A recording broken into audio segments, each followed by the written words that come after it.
মহান স্বাধীনতার ঘোষক বহুদলীয় গণতন্ত্র প্রবর্তক শহীদ রাষ্ট্রপতি জিয়াউর রহমান বীর উত্তমের ৪৪তম শাহাদাত বার্ষিকী উপলক্ষে আলোচনা সভা ও অসহায় দুস্থদের মাঝে খাবার বিতরণ অনুষ্ঠান অনুষ্ঠিত। বিস্তারিত থাকছে স্টাফ রিপোর্টার শরীফুল ইসলাম ঝোকনের প্রতিবেদনে। আজ জামালপুর শহর বকুলতলা মোড়ে জামালপুর জেলা বিএনপির সকল অঙ্গ সংগঠন ও সহযোগী সংগঠন সমূহের উদ্যোগে এই শাহাদাত বার্ষিকী উদযাপন করা হয়েছে।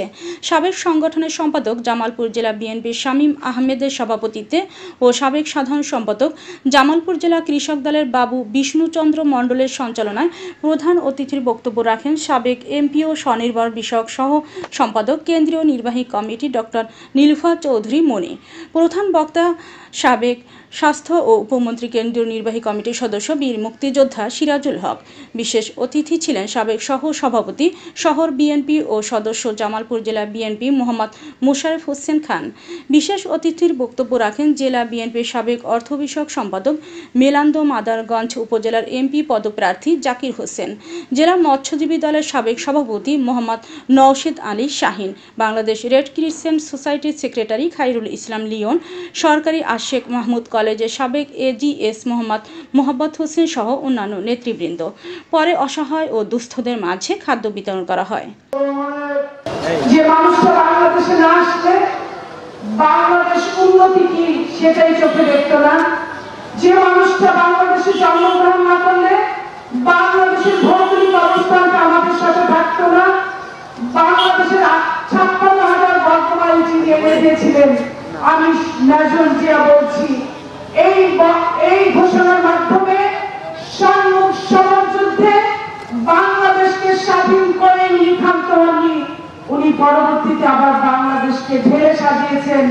মুক্তিযুদ্ধ করেছে আমরা বেঙ্গলের সহ ১ লক্ষের মতো, আওয়ামী লীগ মুক্তিযুদ্ধ পালিয়েছে ২,৫২,০০০, ১,৫২,০০০ ভুয়া মুক্তিযুদ্ধ আওয়ামী লীগ করছে। শহীদ রাষ্ট্রপতি শুধু ব্যক্তিরা, শহীদ রাষ্ট্রপতি একটি প্রতিষ্ঠান, শহীদ রাষ্ট্রপতি মুক্তিযুদ্ধের শহীদ রাষ্ট্রপতি, রণাঙ্গনের শহীদ রাষ্ট্রপতি, শিল্পায়নের শহীদ রাষ্ট্রপতি। বাংলাদেশকে স্বাধীনতা উপহার দিয়েছিল এবং স্বনির্ভর বাংলাদেশ গড়া হাতিয়ার হিসেবে বাংলাদেশে আজ একক অবস্থানে দাঁড়িয়ে আছেন সেই নেতা।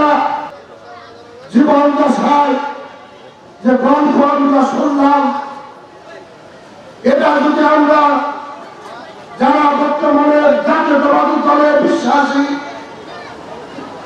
দেশনেত্রী বেগম খালেদা জিয়ার সঙ্গে আগামী দিনে রাষ্ট্রনায়ক তারেক রহমানের সৈনিক, তাদের অন্তরে যদি আমরা বিশ্বাস করি, জিয়া রহমানের স্বপ্নকে যদি লালিত করে থাকি, তাহলে অবশ্যই বাংলাদেশ আগামী দিনের বাংলাদেশ, অবশ্যই স্বপ্নের বাংলাদেশ, অবশ্যই স্বপ্নের বাংলাদেশ।